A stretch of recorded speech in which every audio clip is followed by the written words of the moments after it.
She opened the door, and here's this really charming man. It didn't take long for the lodger to become the lover. Everything was all fake. He had financially ruined her. He had emotionally raped her. How could somebody manipulate her to the point that she was willing to walk away from her daughter? Her decision to confront Taw was the worst decision of her life.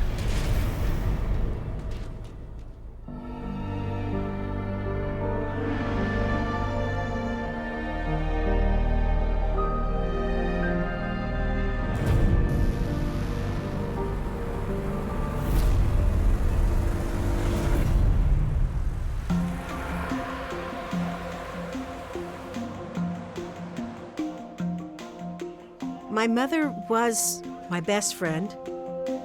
I was a kid that grew up classic dyslexic, so I always needed help. She couldn't read, she couldn't even sign a form for a job application. If I couldn't do something, I always relied on my mother. We had a bond and a trust and a love for each other that was phenomenal. If there was 1 penny left in the world, she would cut it in half and give me half that penny. We're ready for that. So when we got an idea about doing a consignment store, my mom was my partner. Okay, here we go. Rolling and action. Hi. Welcome to Terry's Design and Consign. We have new, gently used, model home furniture. Terry and Loretta were like this great American success story.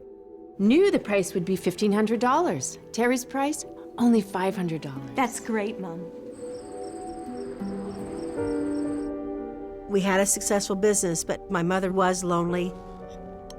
She had been single for about 18 years, and she really had a sense of depression and hopelessness. She was too young and too beautiful to live alone. And I thought, heck, I'm a good marketer. I can do this. We had gotten this idea from a TV show. Let's run an ad to rent out a room, and more than likely, a gentleman's gonna respond to this. Loretta lives in a large home in Phoenix suburb Tempe. Plenty of room for a good-looking lodger. 2 weeks after their ad ran, someone answered. So she opened the door, and here's this really charming man. Hello, Taw Benderly, here to see the room. Big smile on his face, bright lit up eyes. Nice to meet you. He was very handsome.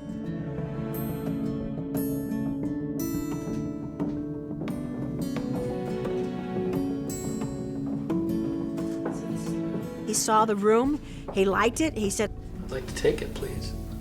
Wonderful. Well, we can go and sign the papers now. he very clearly gave her that feeling like, wow, I'm really excited about you and how attractive you are. And she was ecstatic. And then he told her, I have just a little bit of a money difficulty. I lost my wallet on a flight home from the UK. So he didn't have any money, and he didn't have an ID or anything. Have you got another form of ID?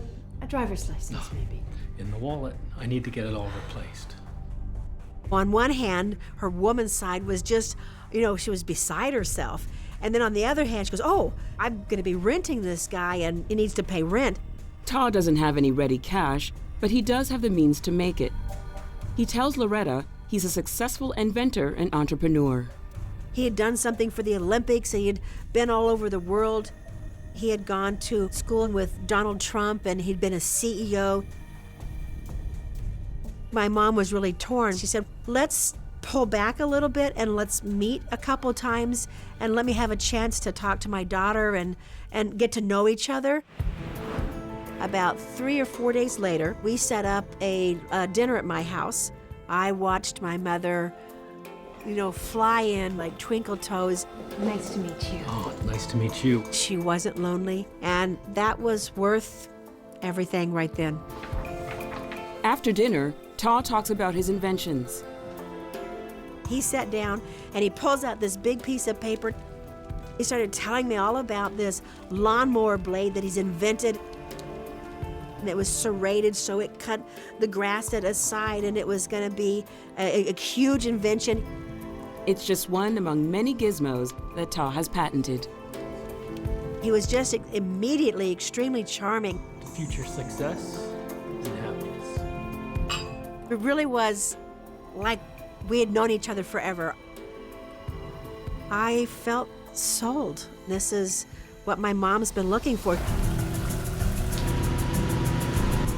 A few days later, having paid neither rent nor deposit, Taw moves into Loretta's house. Taw was a very helpful man. He was a gourmet cook. He could fix anything. Those are the kinds of things that are very alluring to a woman. And he was going to be the handsome man she always wanted on her arm. Anyone who has ever read a romance novel knows this scene. It didn't take long for the lodger to become the lover.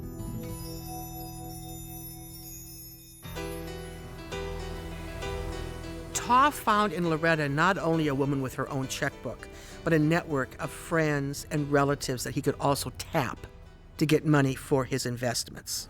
Are you ready for an experience of your lifetime? One of the inventions Taw hawks to Loretta's friends is a gadget that transforms walls into speakers. It was the most amazing sound that I'd ever heard. He was prepared. Any objection you might have or question you might have, he was ready to answer it.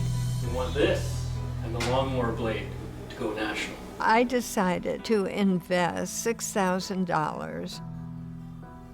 People were investing in Taw because this was Loretta's man who was going to make a fortune, and they were going to help all that happen and get rich themselves on the side. 6,000? 10,000.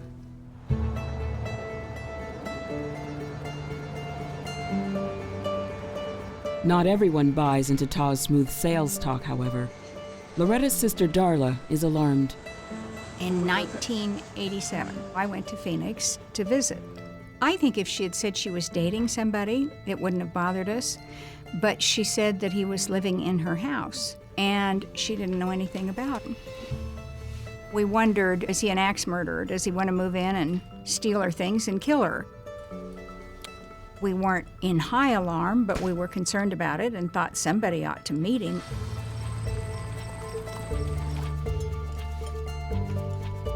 He was so interested in letting me know how brilliant he was.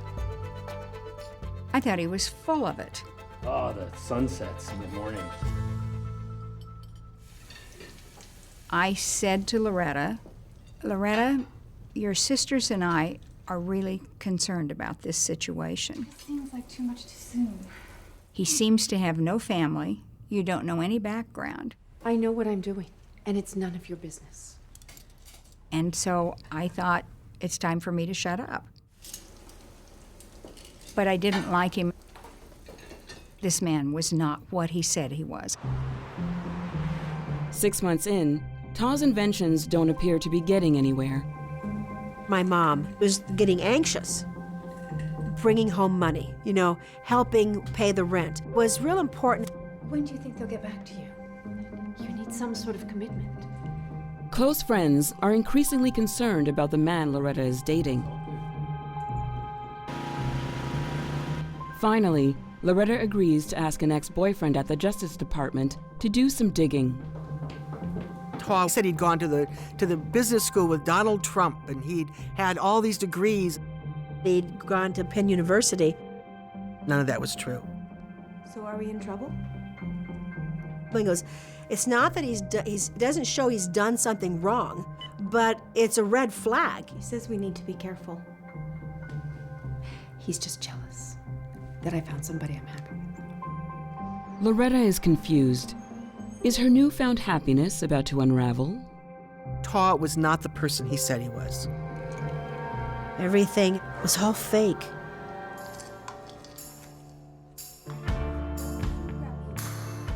We checked on him.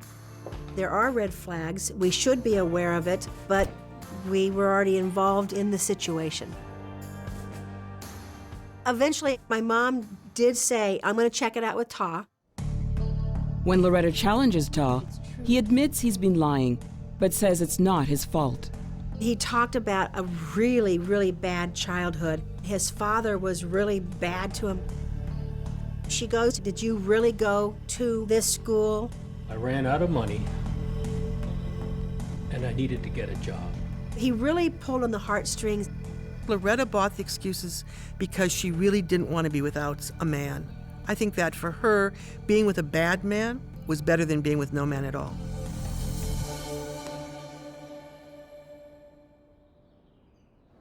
Life gets back to normal, but pressure is building from Loretta's friends. Loretta is aware that the investments are not getting repaid.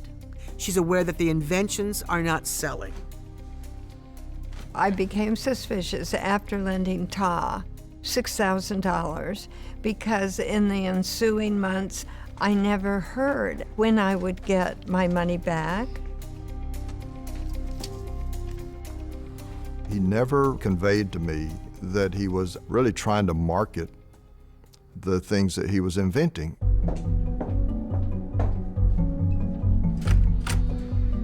I felt uncomfortable going and saying I want my money back because of Loretta.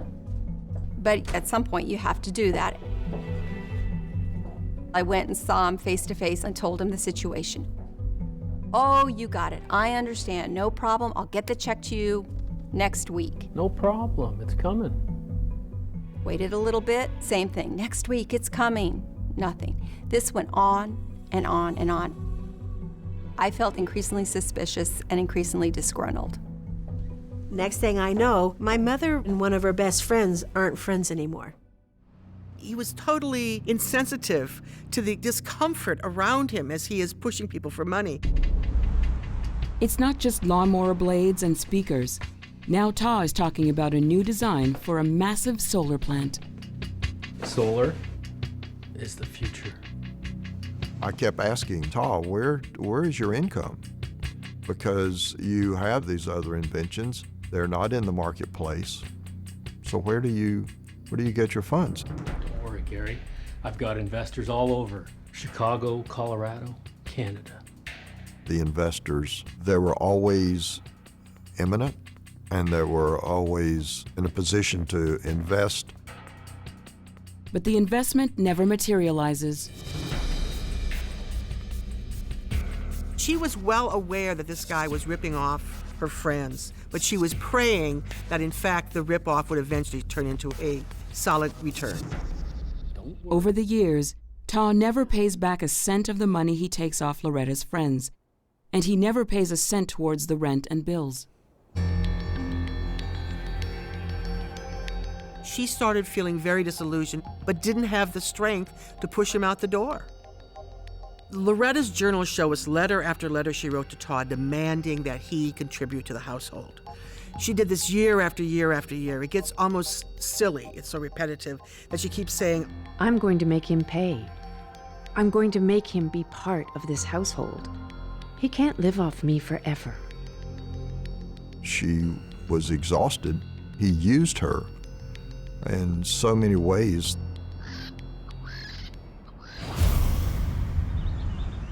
Taw was not only interested in his own inventions, he was interested in any place else that had money.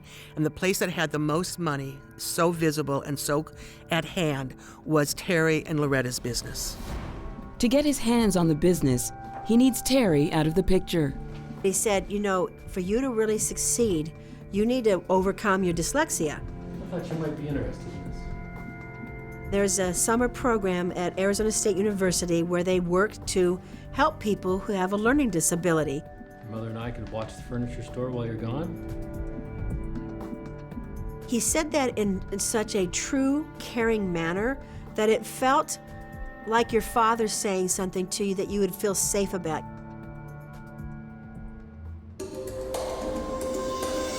Terry leaves for Arizona, happy that business is safe in her mother and Taw's hands. While Terry was away at school, Taw was taking over the business. They had always had a cash-only business. They would buy things, they would sell them, they would buy more things, sell those. Taw saw this as too slow, and he went after bank loans to buy more merchandise and to have bigger and bigger returns on the money. Yes, a business loan. When I got back there, I realized we've lost about $10,000. I said, this is crazy that there's this much money missing in this amount of time. This is nuts. This business was everything to me. This was like someone just walking in and taking your child. I got mad. I got really upset. I remember just physically feeling, just get out of here. You know, let me in here. I got to get back in here and take care of this. Mom, we need to talk.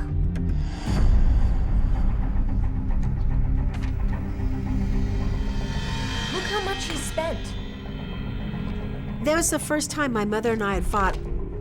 She says he knows what he's doing. He knows how to build a business. You have to spend money to make money. Mom, he is spending money on stuff we don't need. She's really wanting all these things about Taw to be real, to be good, and that she's made a good decision. So she took that position of, this is who I'm standing behind him. We need him, Terry. He knows what he's doing. And I said, I'm sorry. I'm not going to let this go down. I want him out.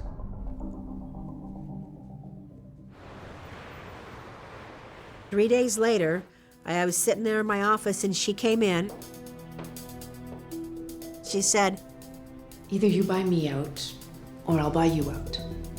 And I remember being really in shock. I never thought of us as not being partners. My answer back was, there's no conversation. I buy you out. Fine. I'll have Taw drop the papers. Taw said he's got a lot of experience in corporate businesses and buyout agreements and stuff, and that he would do that to save us money. I really should have gone at that point to somebody, but I did know that him being in my business was dangerous, and I didn't want that.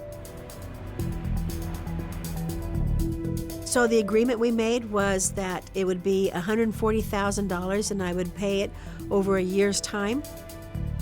I read through it and I signed it and I made the payments. That was the beginning where we learned not to tell each other everything anymore. Terry takes over the consignment store and goes it alone. Right. Here we go, guys, and let's roll, please. And action. Hi.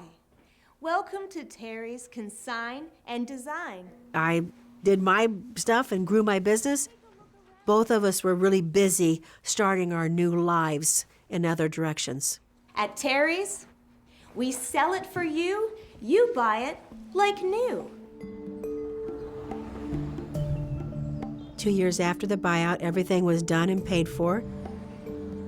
My doorbell rang, and I opened the door, and my mother was dressed to the hilt. She looked literally like Alexis from Dynasty.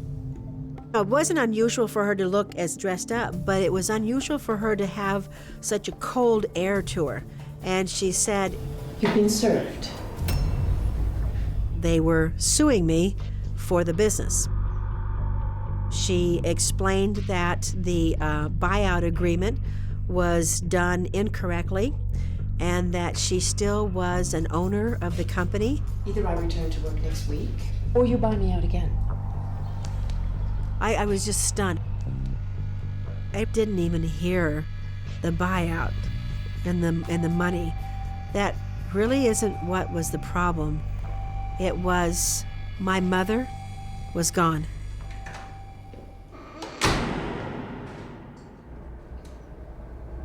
This woman was not my mother. I didn't know who she was. If there was a cord between a mother and a child, and I cut it. I knew that Taw had probably done that deliberately. How could somebody manipulate her to the point that she was willing to walk away from her daughter? Terry starts making payments to buy her mother out of the business for a second time.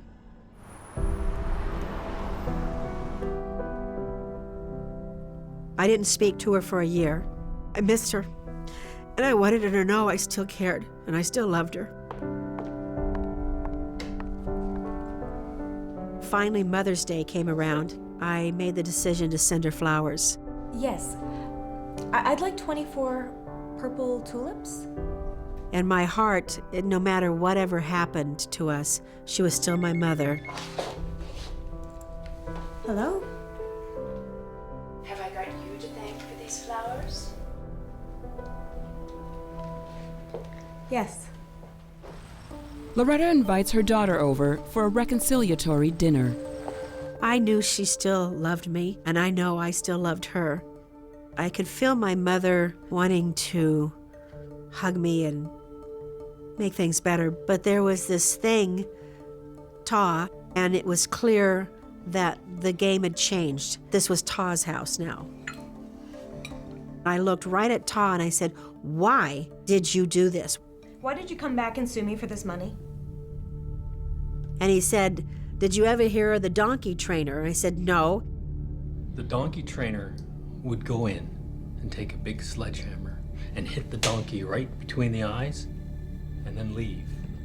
And I said, "What does that mean?" He says, You do this to get their attention. and I said, "You know what? The next time you want my attention, pick up the sledgehammer and hit me, because it would hurt less than what you did."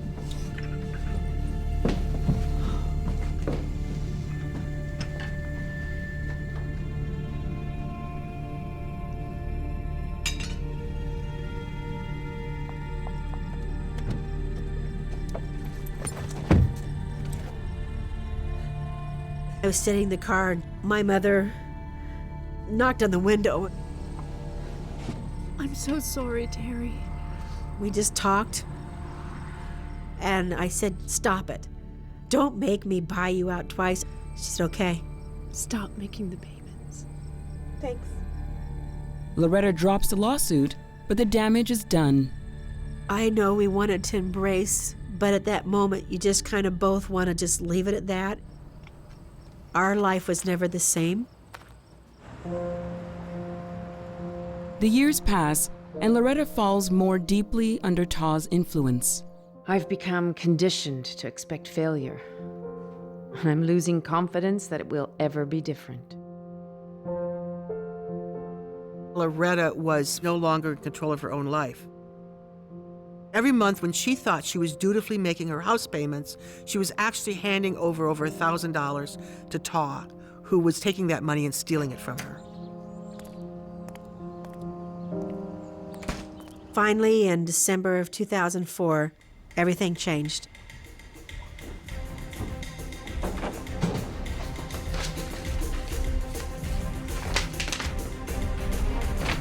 That was the day she discovered that her house was in foreclosure. She was losing her house, and as far as she's concerned, everything is over.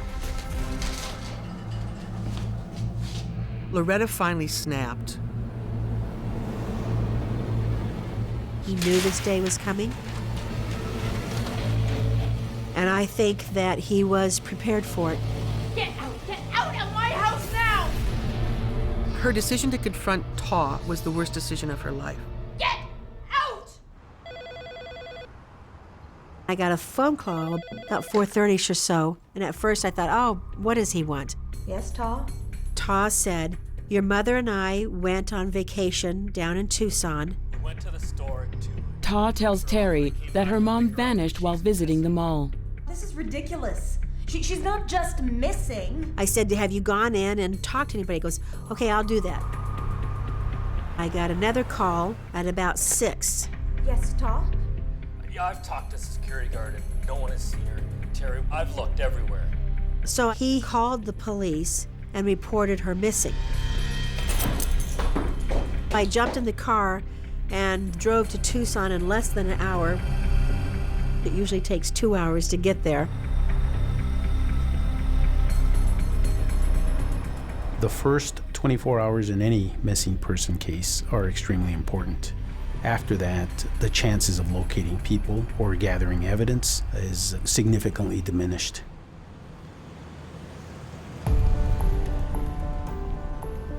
Detectives spoke with Taw Benderly. Then I dropped her off to do some shopping. By this point, several hours have gone by since Loretta disappeared. When I went back to meet her, I couldn't find her. Mr. Benderly seemed pretty calm given the seriousness of the matter.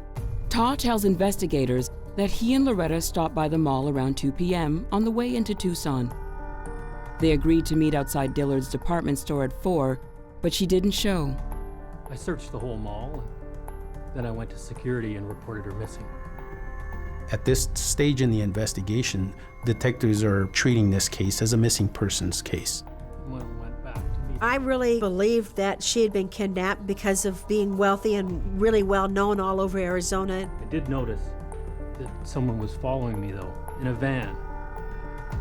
Acting on the kidnap theory, Tucson PD swings into action.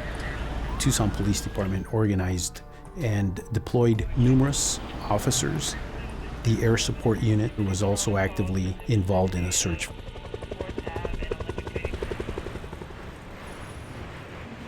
Later that evening, Terry arrives at the hotel Taw and her mom are booked into and finds more questions than answers. It really didn't make a lot of sense why he was sitting so calmly. You can't just sit there, Taw. We need to go find her. Listen, let's get a flyer made. Let's call the newspaper. Print me off a picture. Yeah, that's good. I said I was heading out and I was going to go searching for him. And I said, you want to go with me? He goes, I need to get a bite to eat first. I remember looking at him and puzzled, like, let's get going. The only thing I had to go on was there was a kidnapping. The next morning, Taw and I went to the mall together. We were looking around and he was showing me like where he had dropped her off. I saw him looking up where the security cameras were on the outside.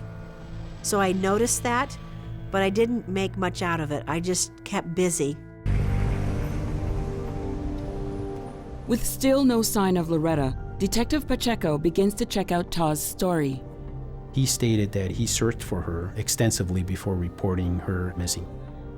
The video surveillance tape that I viewed shows Mr. Benderly coming into the department store and immediately going to the customer service to report her as a missing person. Also, Mr. Benderly said he stopped halfway from Phoenix to Tucson to gas up, buy a couple of sandwiches, then arrived in Tucson at about 12:30.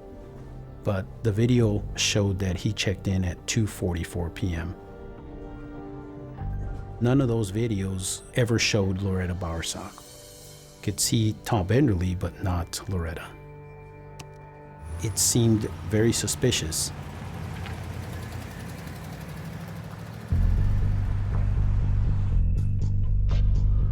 We headed back to the hotel, and the police were there. They had gone in there, and they had taken everything out of the suitcases, and everything was set out in the room. I looked at the counter, and there was a whole spread of all my mother's jewelry. All of her gold and her diamonds and her rings and all of her expensive jewelry were all laying there.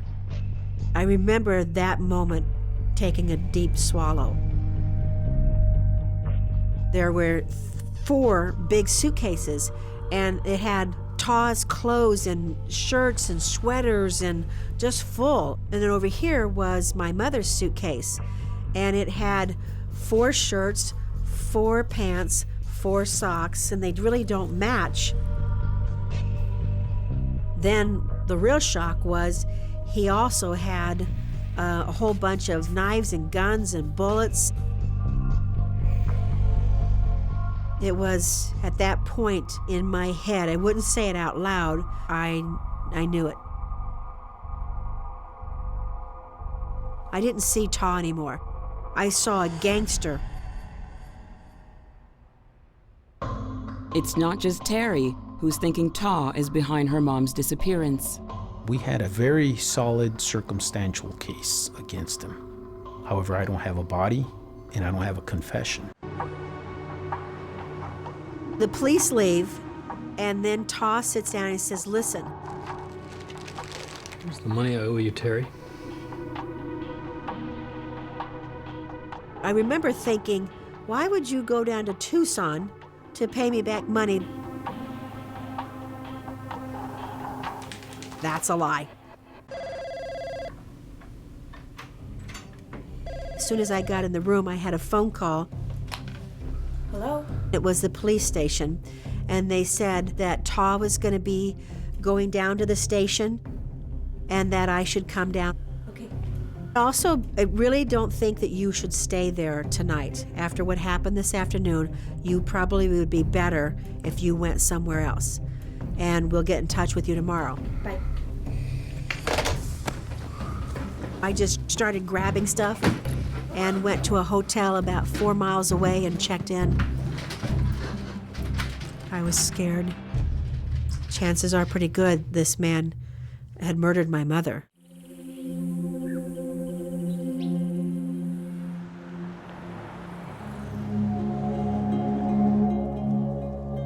When we got to the police station, I saw Taw.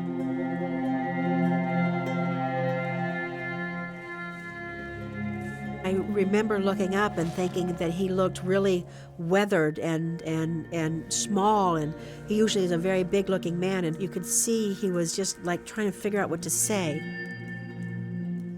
I remember feeling even a little bit of sadness for him. Mr. Benderly, will you come with me, please?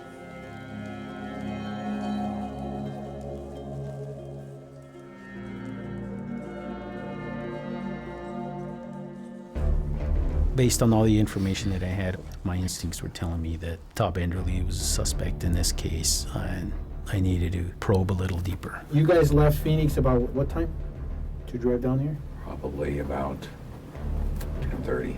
And did you stop anywhere? I gassed. And what time do you think that was? 11:30. We have you at 1:58 p.m. How can that be? I don't know. How can that be? Taw's timeline doesn't add up. Alarm bells are ringing loud and clear for detectives. This area, there are miles and miles of desert, most of it uninhabited. Mr. Benderly had spent time that he couldn't account for. You've got me at a terrible disadvantage. Okay. And I slept for 40 minutes last night. Sure. You just want to clarify some things. Let me say this, please. Let's communicate. He begins to get angry. When he became angry and frustrated, he's even less likable. You need to respect the fact that I'm trying to give you information in as clear a form as I can. With Taw on the back foot, police go on the offensive. You're taking her to the mall at 4 o'clock, the time you said you were supposed to pick her up. I can't believe that. Well, it's right here on the paperwork. He is cornered. He can't think of lies fast enough. I'm wondering if my watch was off. I wear this watch. This is the watch I'm wearing. What time does your watch say right now? Right now, it's, that's because I just said it. This is and was it off when you said it? It was off when I said it. How off this is an automatic. How far off was it yesterday? I don't know. When you said it 2 hours I don't know. You don't know? I don't know. And she had, her credit cards and stuff.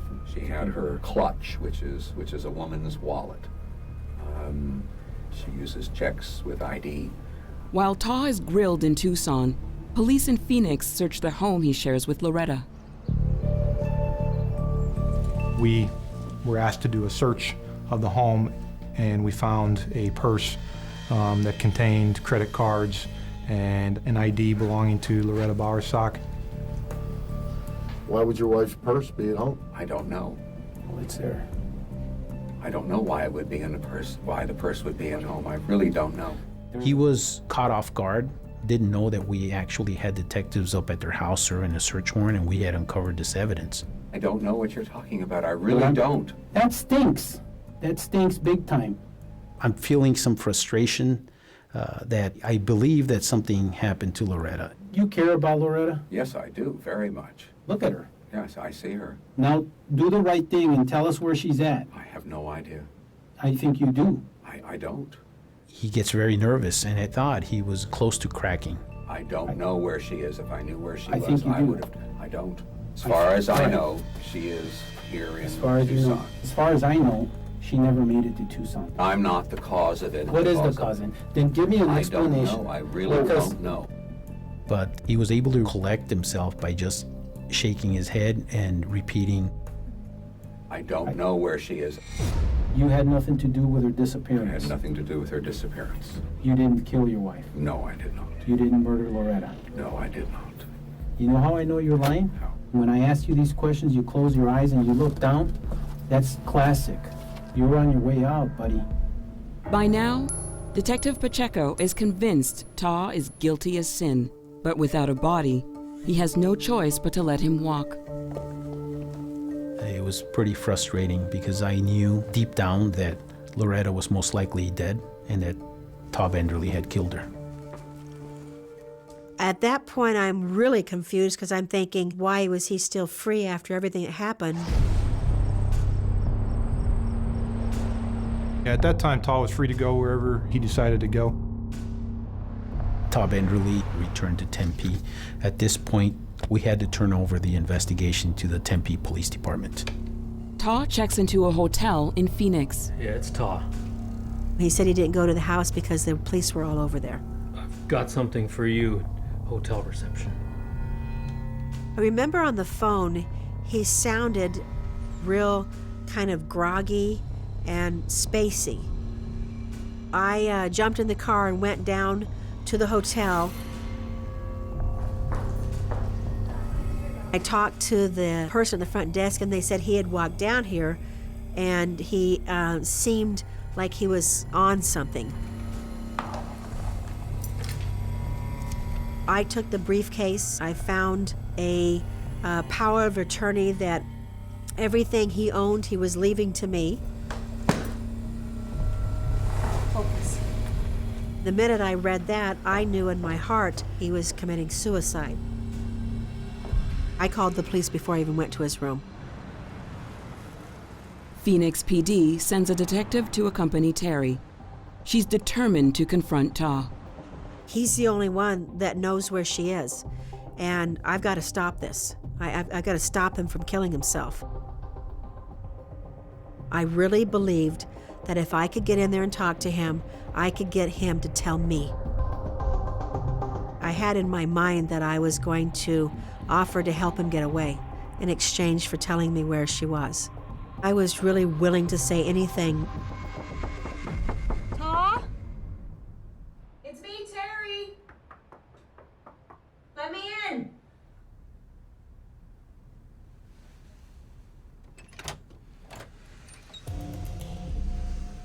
Fell asleep.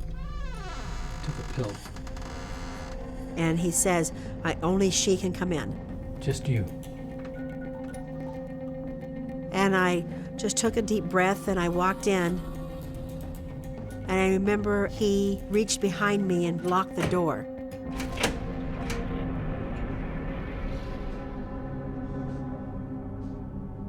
I said, they're going to come in and get you. Do you understand that? I said, Taw, please, look at me.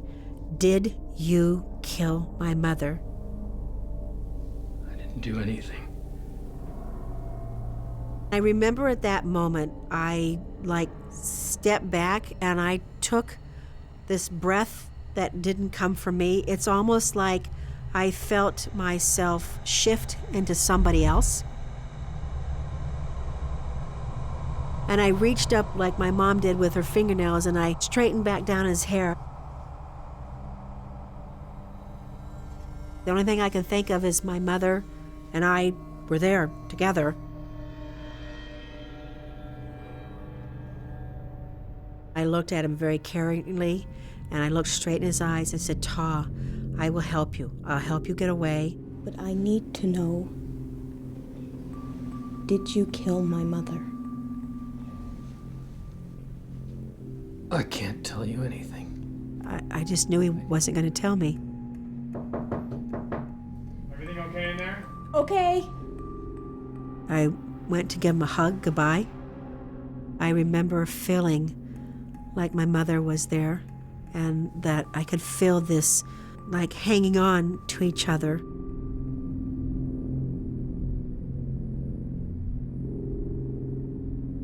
It wasn't me. They were just kind of like holding each other for like the last time.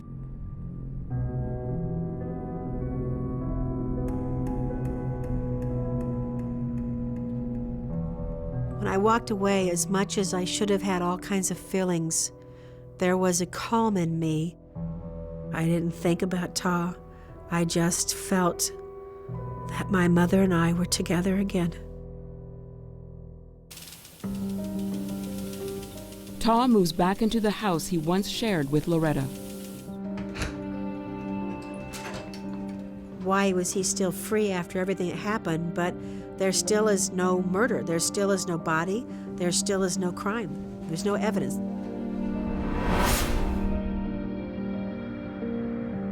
Terry was desperate to know what had happened. She wanted to know where her mother was buried. By this time, I had already started looking for her in the desert between Phoenix and Tucson. That task was tremendous. That was a needle in a haystack. Every day, for weeks on end, Terry and her friends dig in the desert outside Tucson, but she's getting nowhere. I just really became furious, and I said, I am going over there, and I don't care what I have to do to him. I'm going to twist his hands back. I'm going to do something. I'm going to find out what happened. She decides to confront Taw one more time. So I made a call to the house, and there was no answer. I called 1 time, 2, 3, 4, 5 times, and he didn't answer. So at that point, I just knew that I needed to get to the house.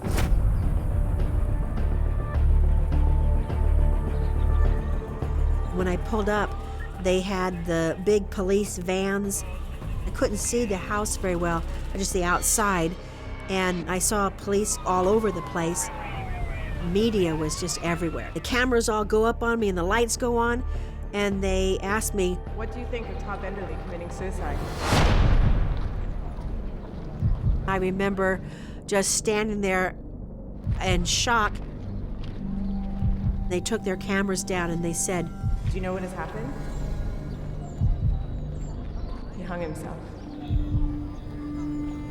Taw was found in the garage with an extension cord.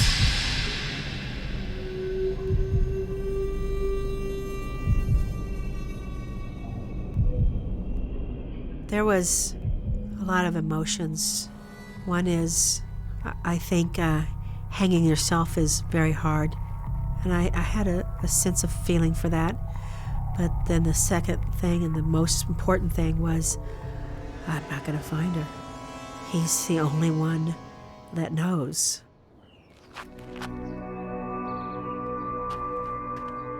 I just knew I needed to go in the house. I wanted to feel her in the house. Just one more time. Just one more time.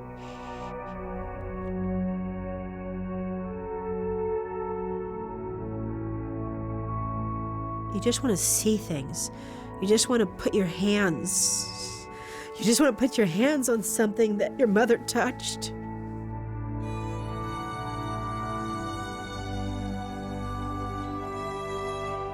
I found a box that was full of presents that she had bought at garage sales. And it had a list of things I had asked for that she was wanting to give to me. And I did ask to take those home later, and I gave those to myself at Christmas.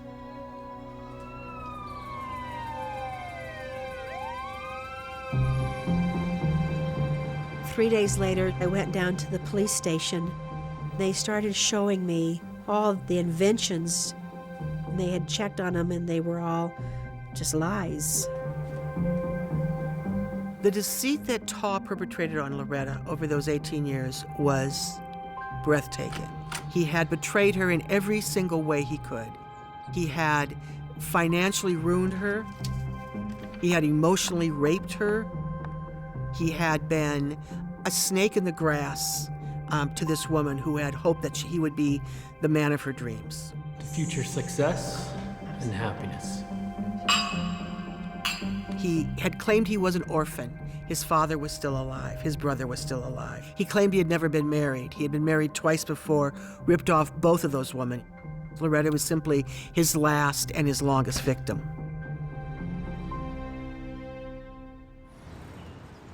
Terry's nightmare is still not over. The next day, I had a phone call from a lady. She said, "I need to tell you that Taw was in jail before he came to Phoenix, and I was with him, and he conned me, and he even conned me into having his record expunged, and that's why I could never find it." We all thought he came from Scotland. He had come straight from prison in Texas. Everything that had happened for the last 20 years was all fake. And I really believe her life with him was worse than her death. The police investigation reveals that over 18 years, Taw embezzled around $1.5 million from the woman he claimed to love. But the big mystery remains. What has he done with her body? After Taw died, I didn't have any answers. From that point on, I just spent most of my days going out in the desert.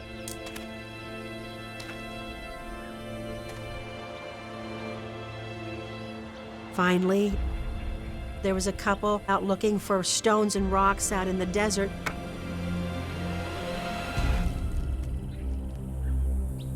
She was found with a plastic bag over her head, plastic stuffed down her throat. Loretta's skeleton was found buried under 18 inches of desert dirt. At the time of her death, she was 69 years old. Hopefully it was fast. Hopefully it wasn't painful. She didn't deserve to have pain. I forgive myself for choosing a difficult person to be in a relationship with. I forgive myself for not being enough to attract a kind, gentle, secure, financially viable man as a partner. My greatest pain comes from this relationship, and maybe leaving is the only way I can heal. This is one of those stories that just befuddles you. It is a murder mystery about someone you would never expect to be murdered in a place you'd never expect them to die, by someone you'd never expect to be a killer. I had looked for so long, about 360 days in the desert, and I'd come to the idea that I wouldn't be able to find her. Finding her allowed me to go into the grieving process and the next step. Up till then, I was still just on a mission, and I don't give up.